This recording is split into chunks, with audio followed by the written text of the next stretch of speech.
Hello everyone.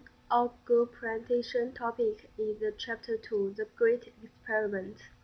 The foremost progressive chapter in history is the perfection of the hunting techniques.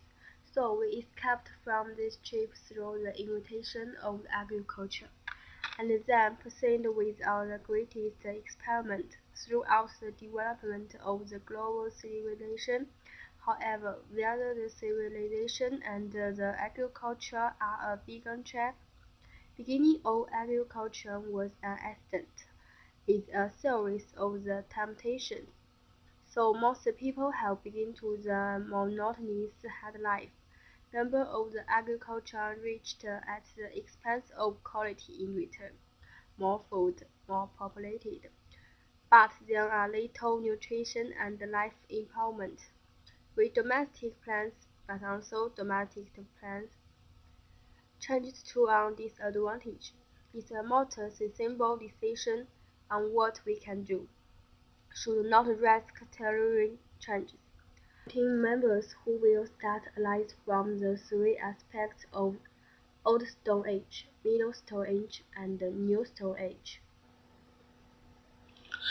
The Old Stone Age began nearly 3 million years ago, and it ended only 12,000 years ago. In human terms, the Old Stone Age is the basis of time, more than 99.5% of our existences, from which we glowed into the soft bites of civilization only yesterday. So, civilization does not run deep in time, but it runs wide, for it is both the cause and effect of a population boom that has years to live off. Defining civilization in technology, a practical way. So, civilizations are a specific kind of culture, large complex societies based on the domestication of plants, animals, and human beings.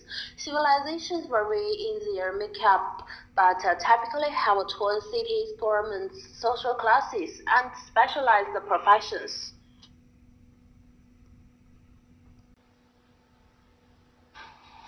Today I'm going to talk about the people who lived in the Middle Stone Age. During this age, people tried everything living in progress, which combined growing roots and reaping wild grasses for the tiny seeds.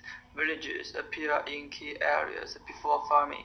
People noticed that seeds growing in the ground would spring up in the following year. They began to sow it most easily, rapid, and harvest it. It shows a mature and intimate knowledge of local plants, several of which would eventually become the founding crops and ending civilization. No doubt, the farming revolution was an unconscious experiment. On the other hand, animal domestication is hard to document, but at about the same time people were developing crops, they began to learn how to domesticate animals. Several of animals and plants would transfer the other world's nutrition and economics.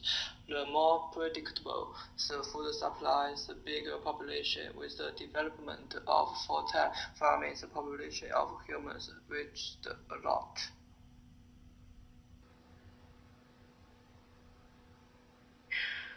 The New Stone Age has much more in common with later age than with the millions of years of stone totally that went before it.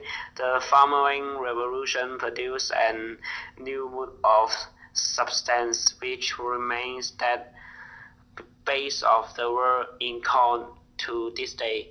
The food technology of the late Stone Age is the one technology we can't live without. People gave up a broad array of white food for a handful of roots and grass, rice, potatoes, maize. It has often lived there anyway with dough and blight.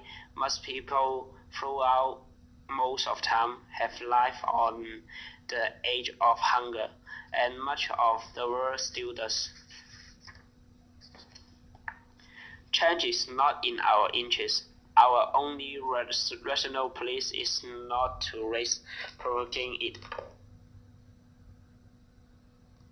According to Richard Ely, humans have built a civilization adapted to the climate we have. Increasingly, humanity is using everything this climate provides, and the climate of the last few thousand years is about as good as it gets. Due to old Stone Age to New Stone Age, humans have become shaped by culture, not by nature. This implies us contemplate our own behavior. Perhaps we have made too much progress that the world could not tolerate anymore, leaving us in a progress trap. People fall a victim to one's own appearance. Therefore, this appearance have created unconsciously by humans. If human, then I think what's going to be our epithet on our gravestone is why.